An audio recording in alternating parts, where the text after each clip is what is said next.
Teman-teman, kita akan mulai aja. Bismillahirrahmanirrahim. Assalamualaikum warahmatullahi wabarakatuh. Waalaikumsalam warahmatullahi wabarakatuh. Ya, semoga kita di dalam grup ini semua sehat dan berbahagia bersama keluarga. Amin. Itu yang paling penting.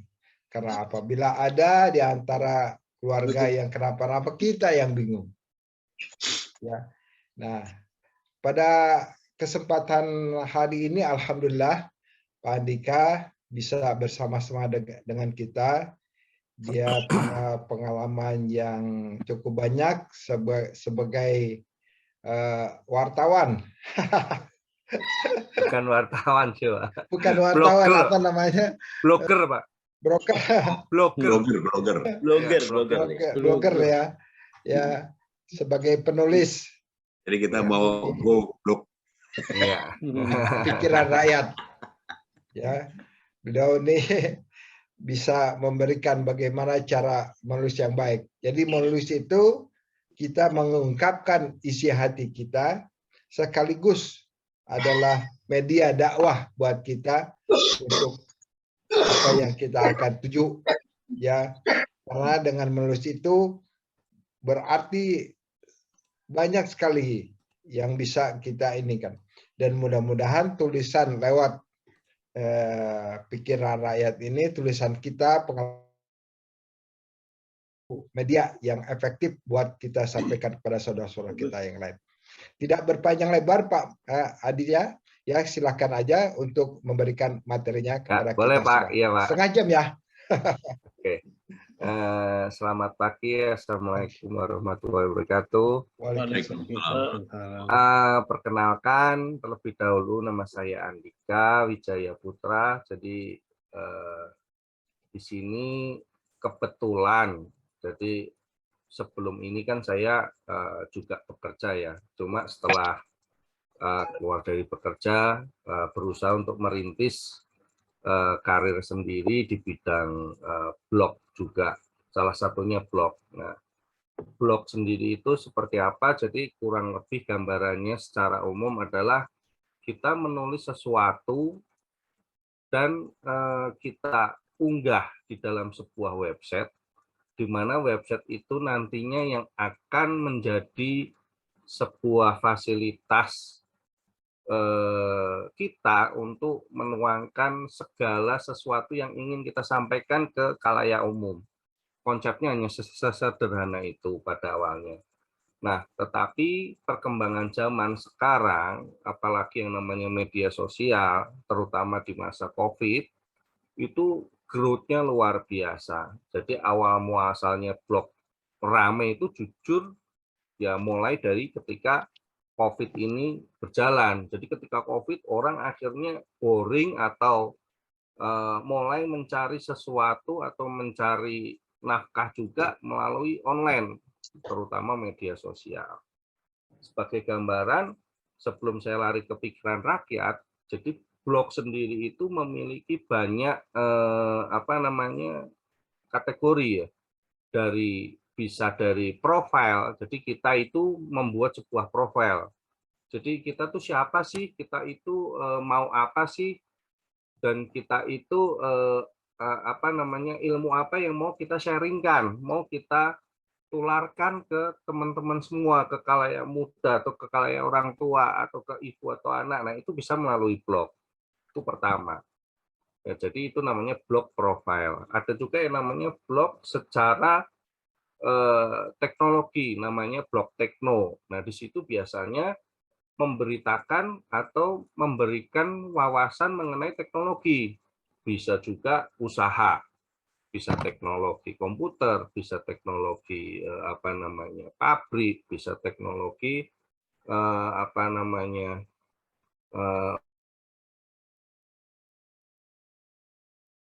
teknologi. Kenapa? Karena kadang orang nggak tahu. Contoh sandal jepit, gimana prosesnya bikin sandal jepit?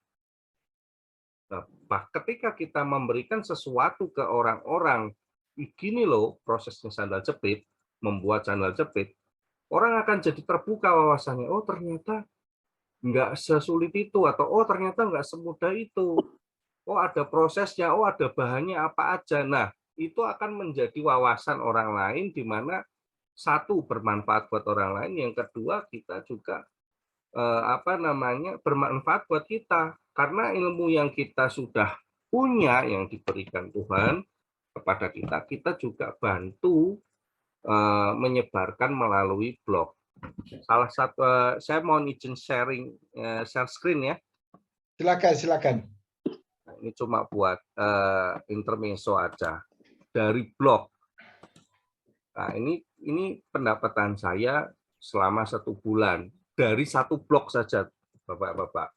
Jadi ketika saya ngeblog, awalnya blog tuh bisa menghasilkan, enggak sih gitu. Bukan hanya kita juga memberikan ilmu ke semua, ke masyarakat, kita juga ada pendapatan. Kalau di YouTube namanya AdSense, di blog pun juga kita pendapatannya dari AdSense. Nah, ini AdSense ini Google AdSense. Ketika artikel kita yang kita tulis dibaca banyak orang, maka kita bisa mendapatkan penghasilan. Nah, saya bulan ini 14.000 US itu sekitar hampir 200 juta hanya dari nulis artikel 1 blog saja. Jadi kayaknya sepele hanya nulis artikel, tapi benar-benar sangat menghasilkan kalau kita mau mendalami. Nah, pertanyaannya adalah bagaimana cara menjadi blogger, atau bagaimana cara membuat artikel yang berkualitas. Ini hanya 1 blog, saya ada hampir 12 blog. Mungkin Pak Roni yang sudah pernah ketemu saya tunjukin blog saya masing-masing satu persatu, semuanya ada penghasilannya. Padahal saya nggak ada karyawan sama sekali, semua saya kerjakan sendiri. Jadi sebenarnya blog itu simpel kalau kita bisa memanfaatkannya dengan baik. Nah, tetapi biasanya banyak orang yang akan bingung blog tuh mulainya dari mana. Nah, disitulah kenapa saya kemarin mengenalkan ke Pak Roni yang namanya pikiran rakyat. Karena pikiran rakyat ini idenya luar biasa sekali. Bentar, saya share screen dulu.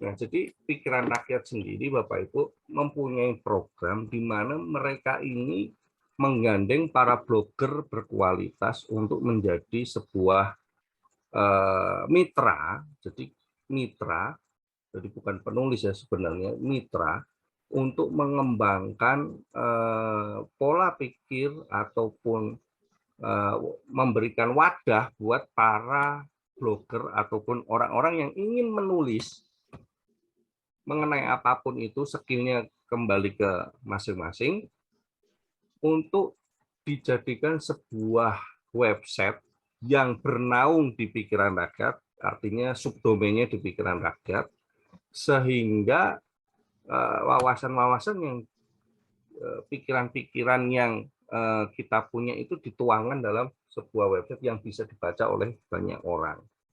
Konsepnya dia adalah kita sebagian besar nanti ada yang bisa menjadi mediatornya, editornya, penulisnya, bahkan penulis-penulis ini dibayar dari hasil tulisannya yang sudah kita buat.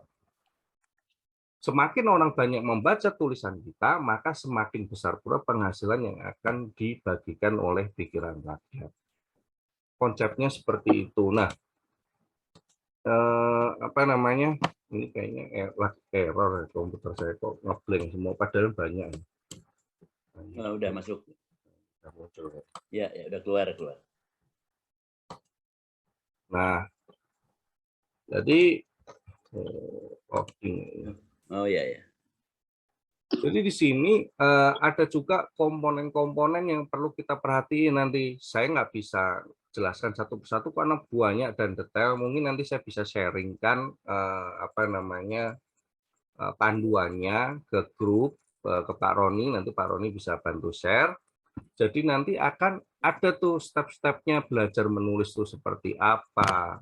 artikel yang berkualitas itu seperti apa, yang diinginkan masyarakat itu seperti apa, terus apa namanya, bagaimana kita membuat sebuah artikel yang memancing orang tuh mau ngelihat, karena nggak mungkin kita nulis panjang kali lebar semuanya, tahu-tahu orang lihat. Pasti ada trik di situ gimana supaya orang itu hanya membaca satu kalimat saja dia langsung klik.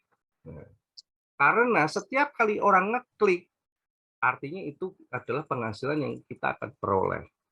Jadi di sini nanti penulis pun juga diharapkan apa namanya ya, misalnya keluarganya ini baca dong, misalnya kita mau mengedukasi anak-anak kita sendiri, kita buatkan sebuah jurnal, misalnya kalau pagi ngapain, siang ngapain, sore ngapain, malam ngapain, yang bagus gimana, atau tentang agama, apapun itu bisa kita buat sebuah yang namanya blog. Anak-anak kita suruh baca, itu juga nantinya akan membawa pola alam bawah sadar bahwa oh ternyata saya ada yang kurang seperti ini, oh ternyata kayak gini ya bikin sesuatu atau apapun lah, itu bisa kita tuangkan di dalam sebuah artikel. Nah, artikelnya sendiri nanti yang baca siapa? Ya yang dari terdekat dulu, keluarga, saudara, teman. Misalnya kadang tetangga penasaran cara beternak ayam misalnya. Ya kita buatin tutorial beternak ayam yang benar seperti apa.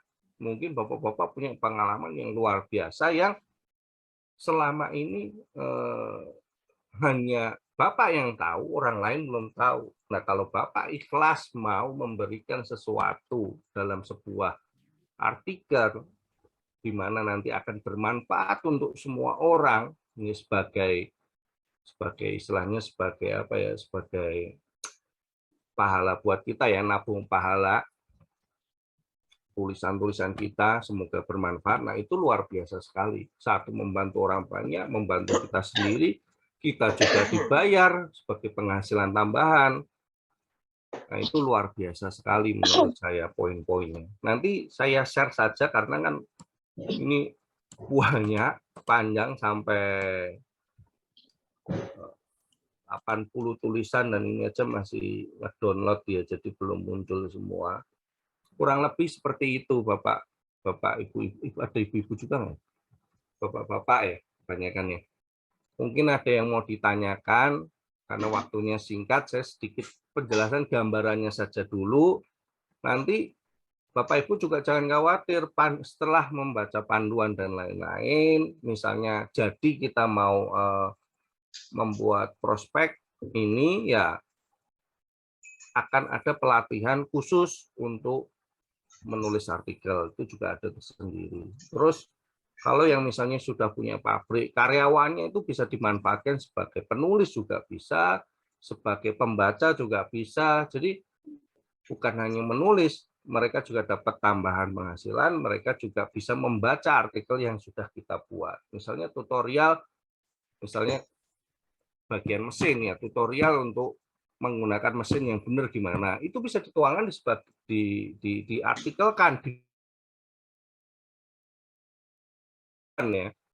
Nah, panduan itu tuh istilahnya nanti misalnya karyawannya juga bisa komen, karyawannya juga bisa memberikan masukan. Nah, jadi kita juga bisa baca, oh mesin ini kekurangannya di sini. Siapa yang tahu ya? Karyawan itu, karena karyawan yang mengerjakan. Nah, kita bisa editing artikelnya. Jadi nanti bisa turun-temurun sebagai panduan, dan panduannya panduan aktif, bukan panduan pasif. Kadang perusahaan selama saya bekerja, dia sudah bikin buku pedoman, ya udah itu doang. Padahal belum tentu pedoman itu bisa selalu dipakai. Kadang karyawan yang jauh lebih tahu apa masalah dari sebuah mesin, apa masalah dari sebuah pedoman. Nah, dia bisa menuangkan itu di komen atau dibuat sebuah artikel. Nah, jadi nanti baik dari pimpinan maupun dari karyawannya, feedback-nya dua arah dalam sebuah artikel. Itu luar biasa sih kalau dikembangkan. Silahkan Bapak-Bapak kalau ada yang mau ditanyakan. Terima kasih. Baik, terima kasih Pak Dika yang sudah memberikan pembukanya. Tapi forum ini memang sengaja buat kita diskusi aja, ya. Mungkin ini tahap pertama, ya. Banyak hal yang perlu kita tahu, ya. Tapi mudah-mudahan ini membuka wawasan kita. Karena yang di sini itu banyak pengalaman, dan dari pengalaman itu bisa membuat tulisan itu mungkin bisa kita berikan kepada adik-adik kita.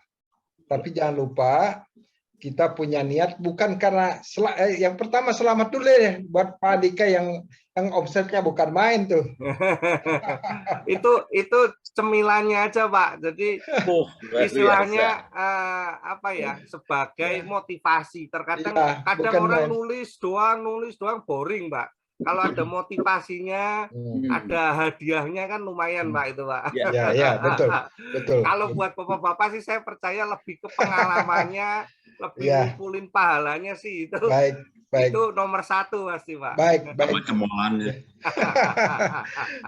Jadi niat kita adalah bagaimana kita mengungkapkan apa yang ada dalam isi hati kita dalam bentuk tulisan. Dan kalau nanti kita mendapatkan sesuatu dari tulisan itu mah tambahan aja. Bonus.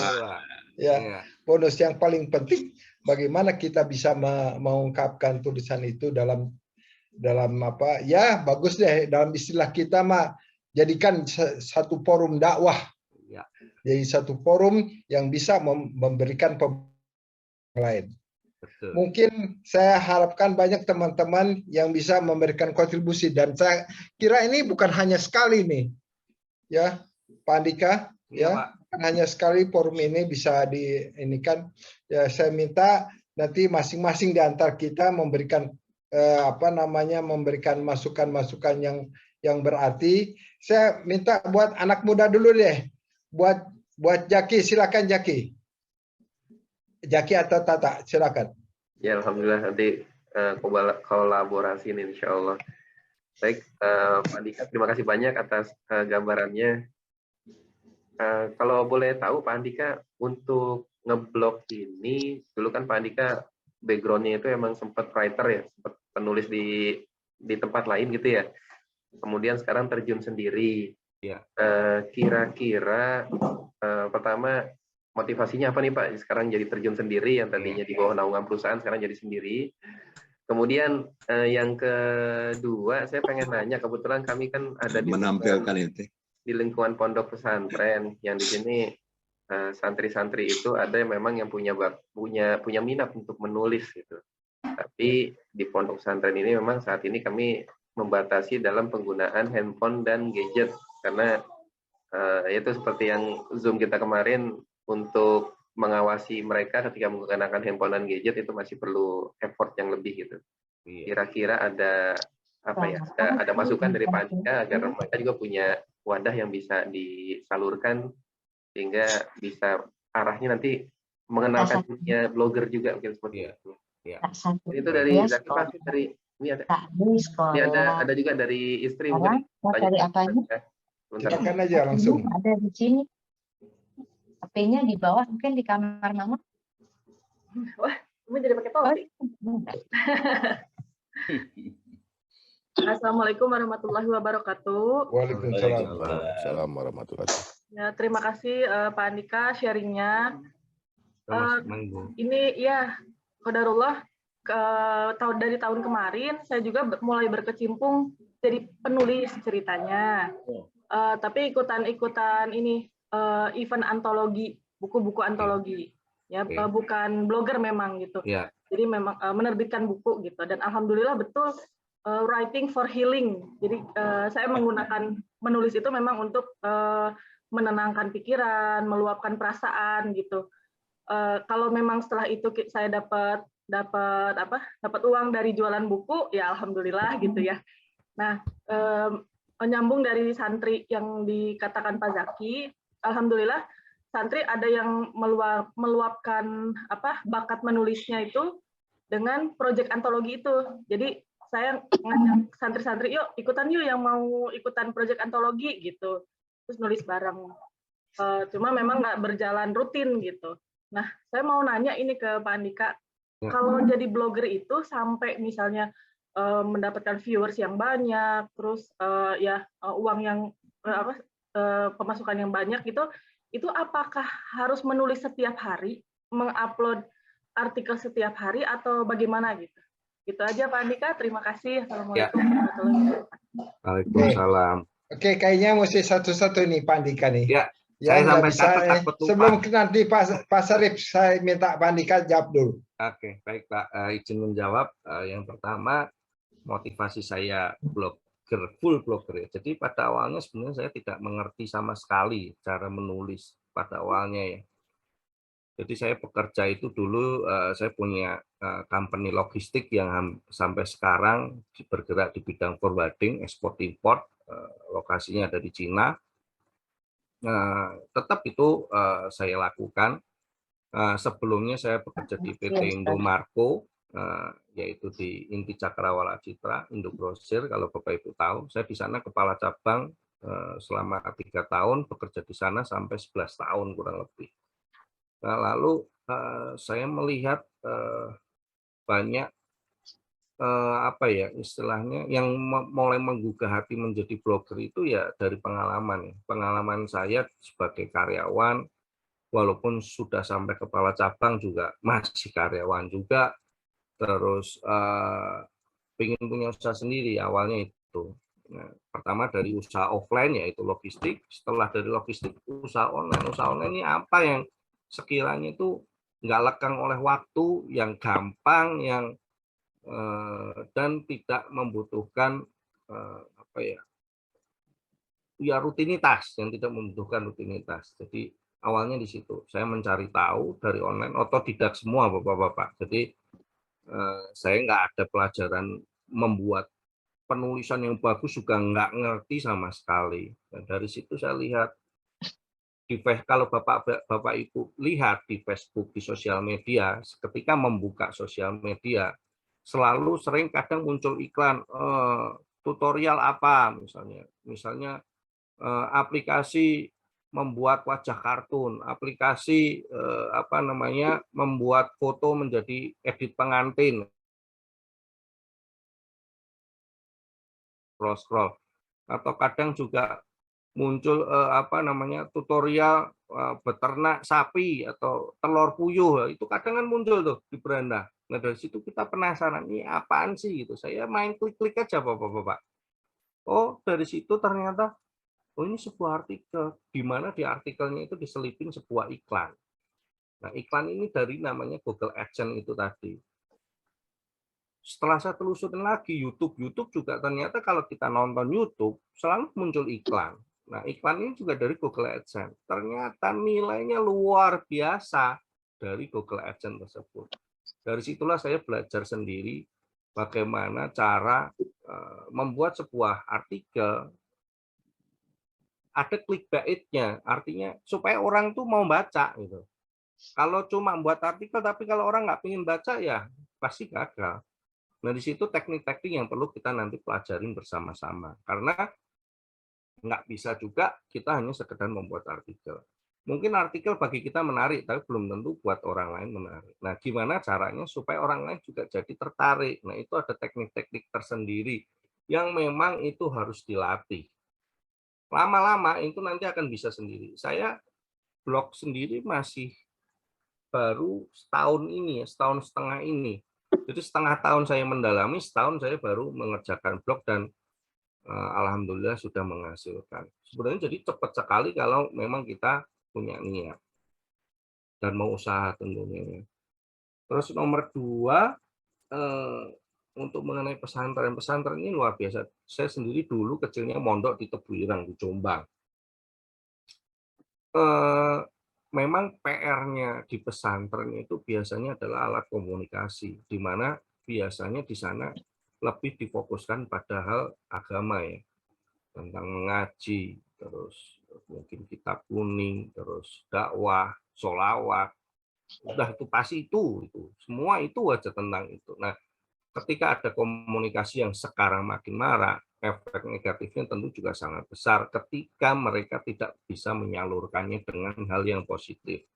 Jadi dengan adanya blog artikel, misalnya kita bisa menggandeng mereka menjadi penulis, lalu kita jelaskan menjadi penulis ini membuat artikel ini bisa menghasilkan juga, terus bisa sebagai dakwah untuk ke masyarakat umum, gambaran tentang pesantren aja deh contohnya.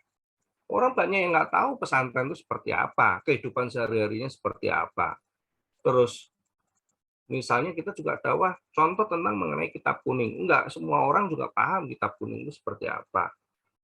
Itu bisa di mana orang itu menjadi penasaran terus untuk membaca. Jadi artikel itu nggak juga nggak harus satu artikel selesai terus ganti topik, nggak seperti itu juga. Kita bisa buat berkesinambungan. Bab pertama, bab kedua, bab ketiga, justru itu nanti akan menjadi orang itu membaca ketagihan di portal kita. Nah, untuk wadahnya, blognya ini kita udah nggak perlu pusing. Kenapa? Karena kita sudah digandeng oleh pikiran rakyat. Jadi soal server, soal website yang seperti apa, itu bapak-bapak, ibu-ibu udah nggak perlu khawatir. Karena semua biayanya sudah ditanggung oleh pikiran rakyat. Beda hal dengan kayak saya tadi, blogger sendiri ya. Betul, saya punya website sendiri. Itu butuh modal. Saya kadang buat website juga nggak murah. Satu blog. Kalau banyak blog, ya modalnya juga luar biasa. Nah, untuk menampung tadi itu, karena si pikiran rakyat melihat di situ celahnya, makanya dia menggandeng penulis-penulis yang nggak mau pusing mengenai website tadi. Mereka sudah memberikan wadahnya. Kita tinggal menjalankan, mengoperasionalkan, mencari, membuat artikel, mencari orang untuk membaca artikel. Nah, PR-nya hanya 2 itu aja. Sisanya itu semua udah diberesin. Seperti itu untuk nomor 2 ya. Nomor 3, supaya tadi yang istri itu ya, jadi blogger supaya dapat views banyak gimana. Nah, itu tadi teknik clickbait-nya untuk supaya orang itu mau ngeklik artikel, itu ada caranya. Jadi nggak bisa kita serta-merta hanya membuat artikel. Nanti akan ada pelatihan khusus mengenai bagaimana sih cara membuat artikel yang menarik, bagaimana sih membangun seseorang untuk supaya berminat untuk membaca tulisan kita. Itu semua ada tekniknya, nggak bisa kita asal. Dan kalau kayak saya, kalau pikiran rakyat, karena servernya semua sudah disiapkan, nomor 1 itu kan pasti dari Google. Tulisan gimana caranya supaya masuk nomor 1 di halaman utamanya Google. Nah, itu juga butuh yang namanya server yang bagus, terus optimasi portal medianya yang bagus. Nah, itulah dasarnya pikiran rakyat. Dia mau membiayai itu semua. Beda kalau kayak saya blogger sendiri yang punya website sendiri, itu mulai dari optimasinya, ngiklannya, itu semua modal dari saya.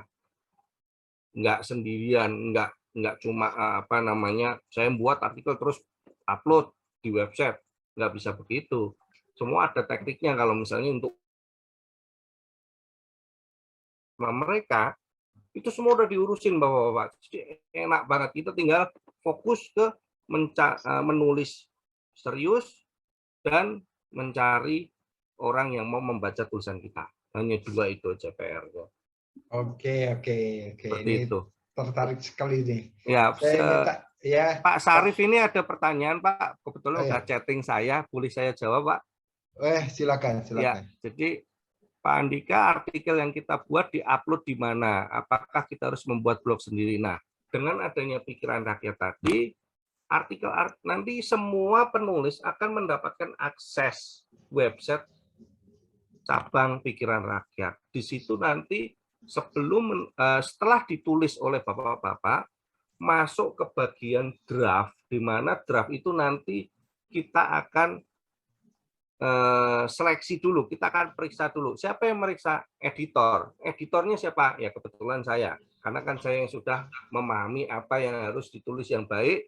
Nanti akan kita cek. Oh, ini sudah bagus nih. Penataan artikelnya mempengaruhi juga. Terus judulnya. Atau ada yang kurang. Nah, nanti saya akan kasih feedback. ini kurang begini Pak, kalau bisa ditambahin begini, seperti itu.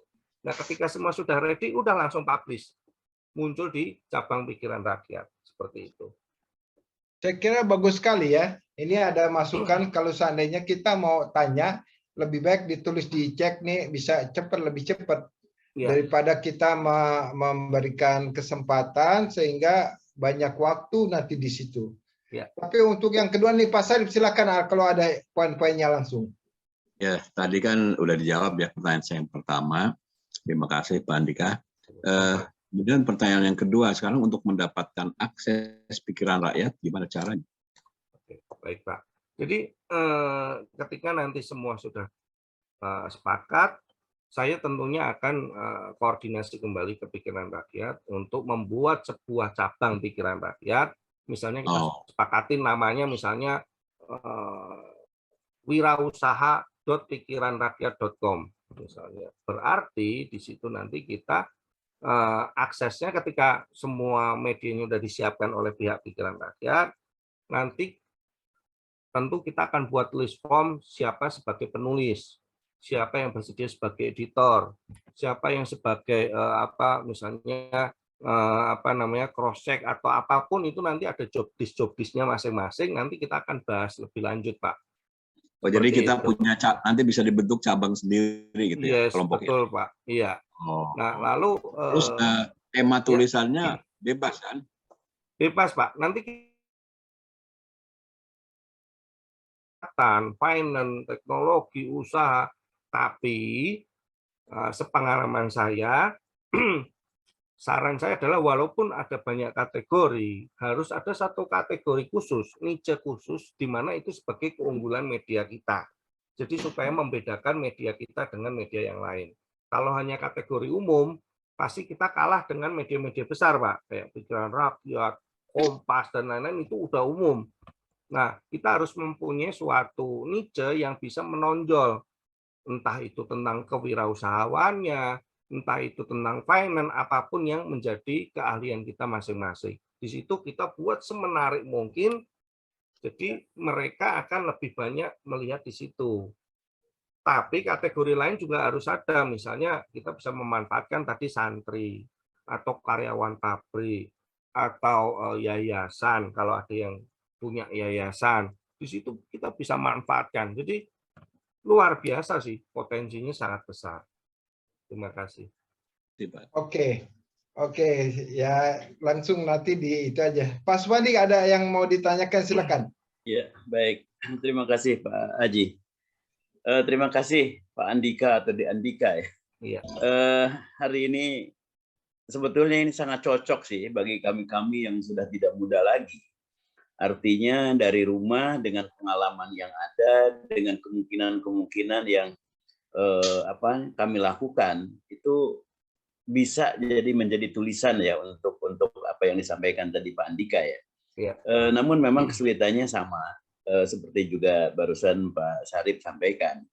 Ya kita ini nulis, kemudian tentunya untuk bisa pikiran rakyat itu menarik. Nah ini trik-trik utama di dalam menentukan mungkin cara secara klaster sih bisa saja, misalkan masalah UMKM gitu ya. Nah masalah UMKM itu kan kalau masalahnya itu mungkin bukan sangat luas ya, multidimensi.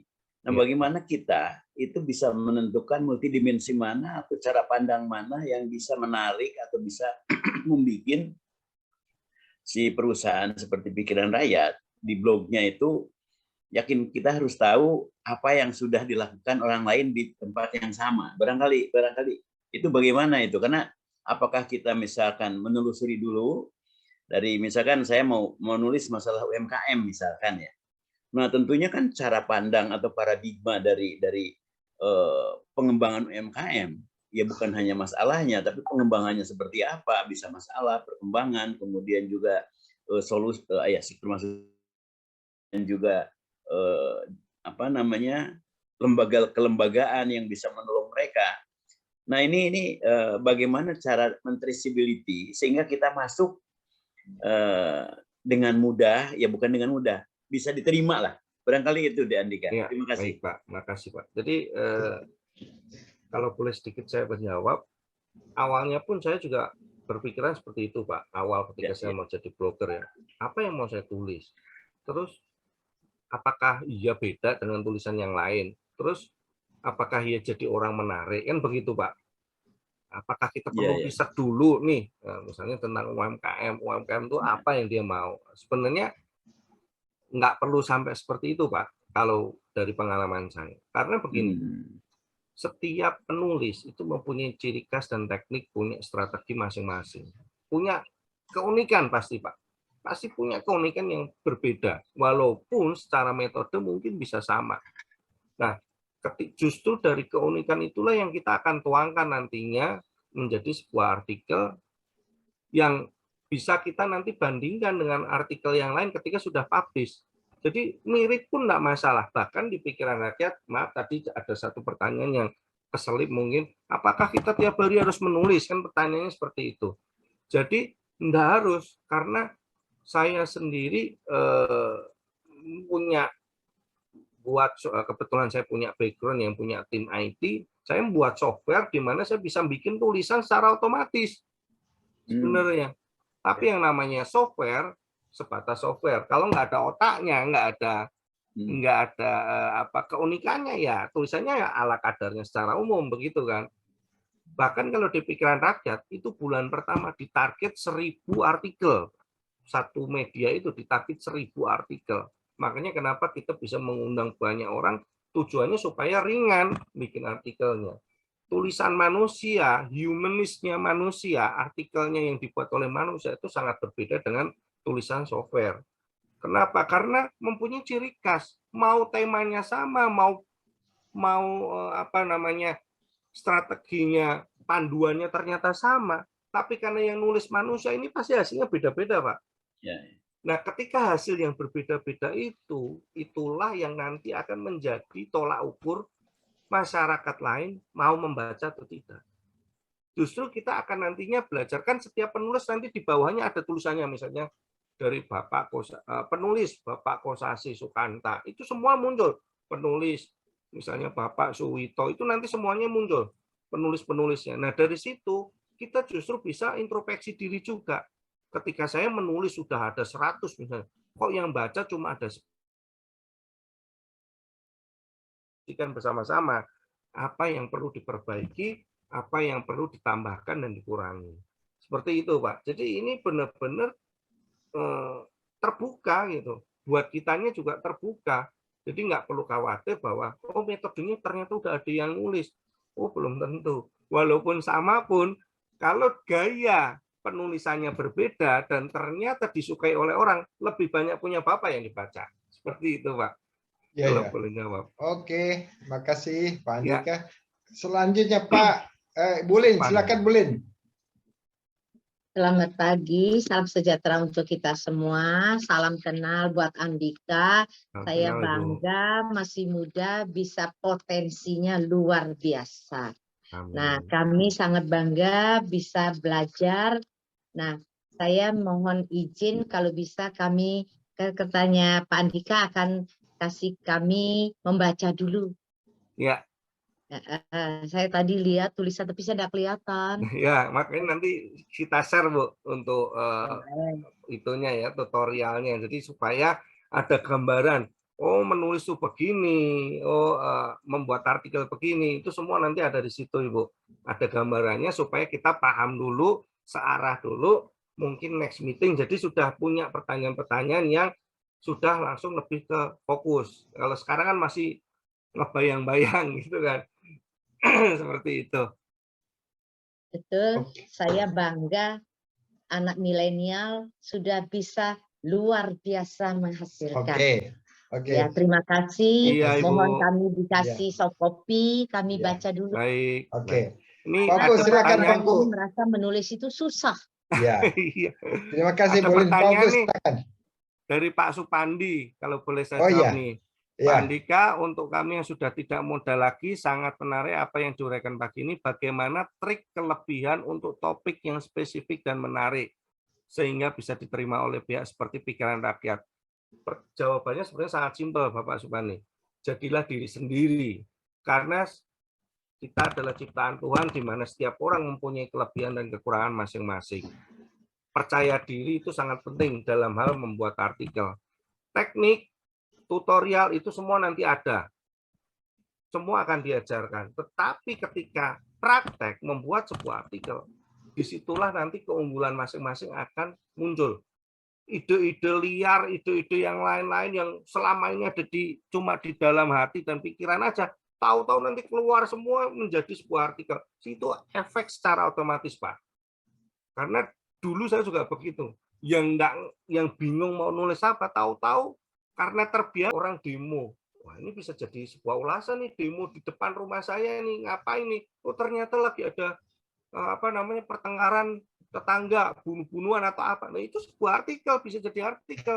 Sesimpel itu. Misalnya ada yang lagi ibu-ibu rumah tangga cekcok hanya perkara duit arisan. Jadi artikel bisa loh. Iya. Sesimpel itu, Pak. Jadi makanya setiap orang pasti punya kelebihan yang nantinya akan muncul sendiri. Jadi diri sendiri aja, Pak. Akhirnya beres. Baik, terima kasih. Silakan Pak Oku. Habis ini Pak Sago, silakan. Pak Oku, silakan. Iya, terima kasih. Terima kasih Pak Andika. Ya, itu sebenarnya saya itu sudah 15 tahun lebih, saya setiap bulan bikin majalah sendiri. Nah, luar biasa itu. Iya, dan majalahnya pakai bahasa Jepang dan bahasa Indonesia. Cuma majalah itu tidak jadi 1 sen pun. Iya, jadi dan juga itu ya saya nggak tahu itu siapa yang baca gitu. Cuma saya sebarkan di website saya sendiri. Dan itu ya sering-sering sebarkan di WA saja. Dan kali ini saya dengar itu ceritanya Pak Andika, saya sangat-sangat tertarik. Dan yang tadi apa itu yang websitenya Pak Wirausaha? Contoh aja Pak itu. Nanti kan kita kesepakatin dulu. Iya. Mau apa gitu. Ciri khas buat kita tuh mau apa? Karena pasti kan beda-beda. Nah, dari situ nanti baru kita buatkan websitenya, medianya seperti itu. Iya. Oh, nah, gitu. Ya. Untuk Bapak sendiri sudah punya basic menulis tuh luar biasa. Contohnya yang hal yang simpel tadi mengenai bahasa Jepang. Kita bisa membuat sebuah artikel tutorial cara belajar bahasa Jepang. Itu aja udah jadi artikel yang luar biasa, Pak. Iya. Sesimpel itu aja sebenarnya. Jadi saya itu kan yang artikelnya udah banyak. Iya. Jadi kalau bisa ya itu mau kerjasama dengan pikiran rakyat ini gitu. Siap. Iya. Bisa banget Pak itu Pak. Ya. Oke. Ya, silakan Pak Sogo. Habis Pak Sogo Pak Rahid.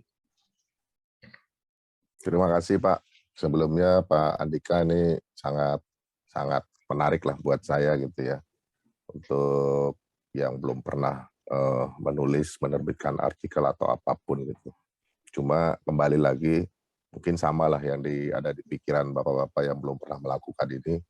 Dari mana kita harus memulai gitu kan, karena walaupun kita punya ide atau apa gitu, jadi sama aja sama orang komunikasi untuk bicara itu juga ada tekniknya gitu, dimana orang bisa menerima, bisa mengerti yang dimaksud gitu. Kadang-kadang ada orang yang apa ya istilahnya, pikirannya lebih cepat dari omongannya atau omongannya lebih cepat dari pikirannya gitu. Nah itu yang akhirnya komunikasinya nggak bisa ketemu. Nah ini hal yang sama untuk penulisan gitu. Jadi misalnya ada orang dia bisa, ya kan, tapi ketika dia tulis orang nggak ngerti ini maksudnya apa dan bagaimana. Nah ini mungkin tadi yang disampaikan Pak Andika memang ada tekniknya. Nah ini kembali lagi teknik untuk menulis gitu kan. Misalnya awalannya mulai dari pembukaan, terus intinya, penutupan, terus ada ya mungkin sedikit kesimpulan.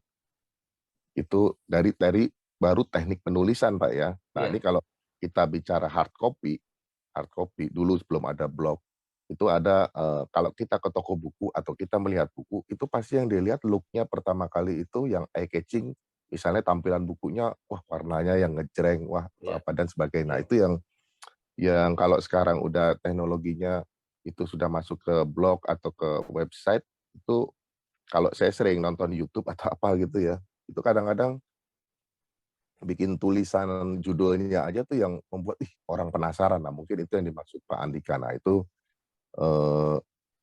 penggalan atau apa yang memang itu yang mungkin perlu orang juga butuh pengalaman gitu Pak ya. Yes. Jadi nggak bisa instan lah menurut saya gitu. Tapi Yes. buat saya ini suatu apa namanya ilmu atau diskusi pagi yang sangat luar biasa. Ya kembali lagi Pak Kosasi, terima kasih nih moderatornya. Selalu ada yang berbeda setiap kita adakan pertemuan dan selalu menarik. Itu Pak Aji, Pak Kosasi. Silakan. Itu aja Pak dari Oke. saya. Terima kasih. Ya, sedikit boleh menambahkan Pak ya mengenai penulisan. Jadi nanti di situ kita akan kalau untuk tampilan front end ya bahasanya kalau di IT untuk website tampilan front end itu kita udah nggak perlu pusing karena semua akan dibuatkan oleh pihak pikiran rakyat bagaimana supaya itu menjadi sebuah media yang menarik. Nah itu luar biasa effortnya yang diberikan pikiran rakyat seperti itu untuk kita. Nah untuk mengenai penulisan jadi judul, ada subheading, ada heading, bahkan nanti penulisan SEO itu seperti apa. Nah itu kita akan belajarnya bagaimana? Belajar langsung praktek Pak. Di situ nanti akan ada panduan cara menulisnya gimana ya kita langsung praktekin aja. Awal pasti belepotan betul. Nah itulah fungsi editor. Jadi ketika Bapak Ibu sudah menulis, masuk ke draft, nanti Bapak akan mendapatkan sebuah platform CMS, Bapak Ibu menulis tinggal tulis aja dulu, nanti pihak editor ini, tim editor ini yang akan memeriksa artikel-artikel Bapak Ibu sebelum dipublish. Ibu.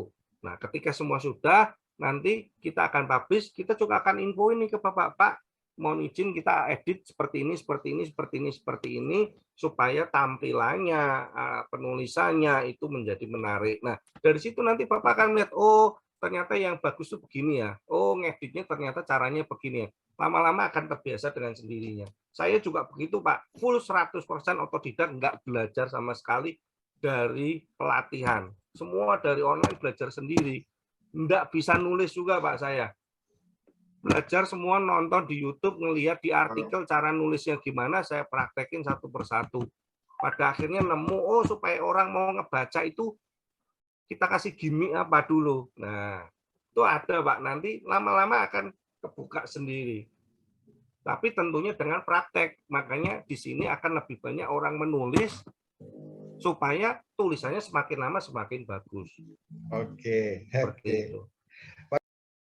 Gini aja Pak Andika, boleh nggak kalau saya mungkin sekali atau 2 kali lah kontak dengan Pak Andika gitu ya, misalkan ada nomor WA-nya atau apa, ya paling tidak ngobrol 5 menit atau 10 menit, sehingga tulisan kita sebelum masuk itu ya minimalisnya itu sudah bisa kita kirim, misalkan itu bisa seperti itu nggak Pak Andika? Terima kasih. Bisa Pak.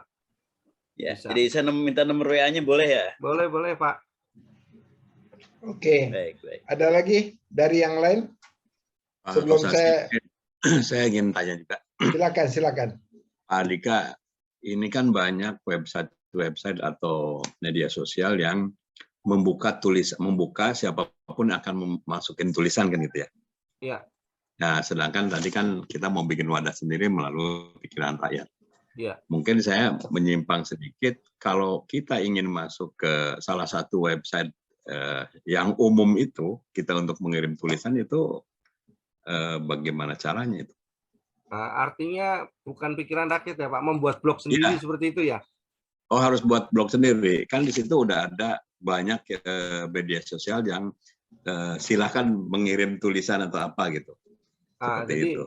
Oke, jadi gini Pak, kalau untuk blog-blog tempat lain yang istilahnya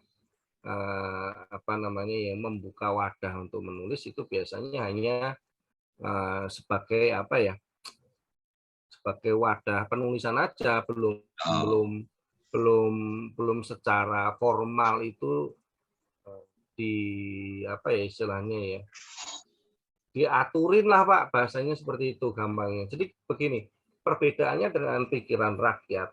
Pikiran rakyat ini kan sebuah media besar, sekarang ini nomor 1 Pak di Indonesia, karena ide itu tadi menampung banyak para mitra di mana mereka diajak untuk usaha, melalui artikel dengan modal yang luar biasa besar, karena membuat sebuah website yang berkualitas itu modalnya besar sekali, Pak. Apalagi sekaliber media pikiran rakyat.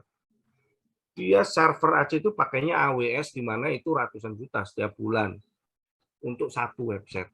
Dia itu ratusan website, jadi nilainya udah puluhan miliar hanya untuk server saja. Dan strukturnya di website sendiri, mulai dari keamanan, mulai dari tampilan, itu semua mereka sudah pikirin, mereka buatin formatnya. Beda hal dengan blog-blog yang biasa, contoh punya saya, itu memiliki kekurangan yang sangat besar. Kekurangannya mungkin orang sudah tertarik, contoh simpelnya gini Pak, ketika orang sudah tertarik dengan tulisan kita klik, orang ngeklik artikelnya Bapak untuk membaca lebih lanjut, loadingnya lama ternyata, butuh proses, itu orang akhirnya malas Pak, keluar lagi, nggak jadi baca. Padahal hanya sepersekian detik. Nah, kelebihannya di pikiran rakyat, dia langsung tampil. Kenapa? Karena servernya sudah luar biasa, optimasi websitenya juga sudah luar biasa. Jadi kalau mungkin misalnya masih kayak saya yang istilahnya memang orangnya suka ribet, cocok Pak buat blog sendiri supaya tahu, oh bikin blog begini, websitenya harus seperti ini supaya menarik dan lain-lain. Butuh pembelajaran. Tapi kalau untuk orang yang ingin mencurahkan ide-ide artikel, sangat cocoknya di pikiran rakyat. Seperti itu, Pak. Oke. Terima kasih. Oke, terima kasih ya. Sebelum nanti saya minta tolong Us Hikmah untuk memberikan ininya. Ya, kalau boleh saya usulkan kepada saudara-saudara semua yang hadir dalam kesempatan ini, ya kalau boleh kita punya website masih ikut aja sama Pak Andika. Ya, ikut aja sama Pak Andika. Kemudian kita ada join sama pikiran rakyat ya Pak Andika ya. Nanti kalau misalnya udah bagus mau bikin sebuah website media sendiri, boleh banget Pak itu. Dan kita punya kode sendiri kalau bisa namanya Temu Kangen. Monggo Pak kalau itu sih. Kita namanya Temu Kangen, artinya kalau Temu Kangen itu udah grup kita deh. Kita nggak usah lari kemana-mana, paling tidak teman-teman Temu Kangen itu baca forum itu, paling tidak. Nah, ya mudah-mudahan dengan sarana atau dengan media ini bisa saling di antara kita bisa saling mengisi, ya, bisa saling mengisi, bisa saling melengkapi, dan pada kesempatan yang lain, pada akhirnya saya ingin sekali Pak Andika itu bisa jadi buku dan bisa dibaca oleh banyak orang. Saya pengen seperti itu. Baik deh, untuk menutup acara kita kali ini. Sebelum ditutup Pak, ya silakan. Pak Andika, ini untuk membuat cabang pikiran rakyat ini, langkah berikutnya apa yang harus dilakukan oleh kami ini semua? Oke, nanti kan saya akan share dulu, Bapak-bapak bisa pelajarin terlebih dahulu seperti apa penulisan dan lain-lain. Nah, ketika sudah oke, nanti sudah paham, kita mungkin bisa melakukan Zoom meeting lagi. Satu untuk pertanyaan, ya kan? Terus mungkin kita bisa tentukan medianya, apa nama medianya yang mau kita pakai. Setelah itu nanti baru akan saya bawa ke pikiran rakyat untuk dijadikan sebuah media. Ketika udah jadi ya udah kita langsung jalan, Pak. Mungkin Bapak Ibu juga punya ide, oh saya ada pesantren di sana, sekian banyak santri, itu nanti bisa jadi penulis dan lain-lain. Itu bisa langsung kita lakukan rekap. Atau ada yang mau menulis pertama, silakan. Ini kayaknya mesti ada pelatihan tersendiri mengenai tulis-menulis nih. Baik deh, saudaraku sekalian. Mudah-mudahan kita bisa follow up apa yang disampaikan oleh Pak Andika, ya, untuk yang akan datang, dan kita sepakat mudah-mudahan sarana tulisan-tulisan kita bisa dibaca oleh saudara-saudara kita yang lain. Mudah-mudahan pada kesempatan yang lain nanti akan dievaluasi oleh Pak Andika sendiri. Yang saya inginkan dari grup ini, ya, kita tetap punya kode temu kangen, ya, semua orientasinya ke pikiran rakyat, ke Pak Andika, ya. Mudah-mudahan ini menjadi media kita. Saya nggak tahu apakah minggu depan masih Pak Andika perlu bincang-bincang seperti ini apa enggak, kita lihat aja nanti. Yes. Ya, kalau umpamanya masih perlu, ya kita akan undang Pak Andika untuk bisa ngobrol-ngobrol lagi sama kita. Pak Kos minimal di-sharing dulu Pak yang tadinya di kita. Ya, di-sharing Ya, tadi ya. Oke. Itu aja, terima kasih sekali lagi Pak Andika. Terima kasih lagi Pak tadi yang belum bisa bicara Pak Rahid. Mungkin dalam kesempatan lain Pak Rahid, terima kasih sekali. Ya, ininya ya, mudah-mudahan kita bisa isi, dan kita harapkan pada kesempatan minggu depan, pekan depan, kita bisa bicara dengan tema yang lain, ya. Dan kita harapkan forum yang sangat sederhana ini bisa, ya, paling tidak ada kontribusi untuk untuk dunia dan untuk akhirat, dan untuk dunia. Amin. Ya, Amin. semoga Baik, mudah-mudahan kesempatan yang akan datang kita bisa memberikan untuk yang lebih baik. Terima kasih. Assalamualaikum warahmatullahi wabarakatuh. Waalaikumsalam warahmatullahi Terima wabarakatuh. kasih. Terima kasih semua. Oke, Pak Roni. Ya. Kelihatannya minat teman-teman tuh banyak menulis tuh. Karena itu saya tadi usulkan website kita itu lebih kepada nama, kasih kodenya temu kangen. Temu kangen. Ya. Temu kangen. Pokoknya semua ada kode temu kangen. Teman-teman temu kangen itu bisa kita informasikan lewat grup. Paling tidak grup kita baca. Ya. Paling tidak grup kita baca. Ada komen dari Pak Tony, dari Pak Roni atau dari Jaki, silakan. Ya kalau dari saya Pak Haji, mungkin bagaimana kita mencari sebanyak-banyaknya rekan-rekan untuk bisa menulis supaya temu kangen ini menjadi menarik untuk dibaca, dan kita juga harus mempromosikan ke teman-teman juga atau ke santri-santri atau ke karyawan-karyawan untuk membaca blog kita gitu loh Pak, supaya apa yang di-share oleh rekan-rekan bisa bisa dibaca dan itu tadi di-share ke teman-teman yang lain. Ya, insya Allah dari teman-teman guru bisa diinikan juga, teman-teman koperasi yang ada juga bisa di-share juga ya Pak Roni. Iya betul. Iya. Itu benar tuh tadi itu yang dibilang kan nggak banyak orang tahu tuh tentang pesantren seperti apa, kehidupannya seperti apa.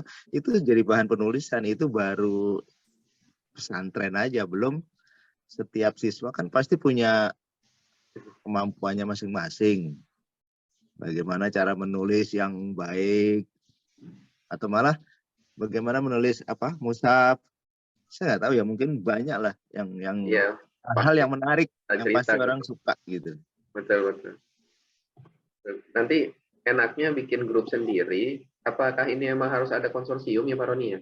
Jadi bikin kayak semacam ada editornya. Nah itu ya, saya rasa sih supaya komunikasinya intens harus bikin WA grup sendiri mungkin kali ya. Saya nggak tahu Pak Haji, gimana Pak Haji baiknya? Sebaiknya sih gitu. Sebaiknya sih kita bikin grup sendiri. Kalau boleh sih pertama itu temu kangen. Ya. WA grup temu kangen gitu ya. Ya, grup temu kangen ya, atau apa teh pokoknya kaitannya dengan Pak Andika. Ya. Kaitannya dengan pikiran rakyat. Pokoknya. Nah, nanti dari temu kangen itu apakah tulisan teman-teman dari YIM, apakah tulisan dari teman-teman UKM, apakah tulisan dari yang lain, silakan, nggak apa-apa. Tapi pertama sekali black blog kita itu namanya temukan.